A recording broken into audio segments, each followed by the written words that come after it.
আজকের বিচার বিভাগ থেকে সবথেকে বড় আপডেট যেটা আজকে এসেছে তা হলো বিচারপতিদের যে দ্বন্দ্ব, যার দিকে আমাদের নজর ছিল, সেই দ্বন্দ্বে সরে গেল মামলা।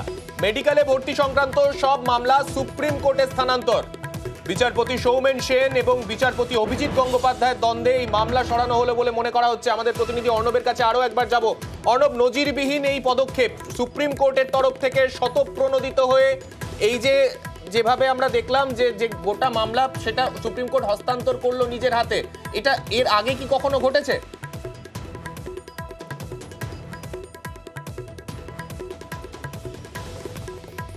আমাদের সঙ্গে যোগাযোগ বিচ্ছিন্ন হয়ে গেছে অর্ণবের। আমরা চেষ্টা করব অর্ণবের সঙ্গে যোগাযোগ করার। তবে যে ঘটনা আজকে সুপ্রিম কোর্টের তরফে যেভাবে এই মেডিকেলে নিয়োগ সংক্রান্ত যাবতীয় যে মামলা রয়েছে, ভর্তি সংক্রান্ত সমস্ত কিছু, সব মামলা সুপ্রিম কোর্ট নিজের হাতে নিল এবং এই রকম পদক্ষেপ কার্যত নজিরবিহীন বলেই মনে করা হচ্ছে আইনজীবী মহলে।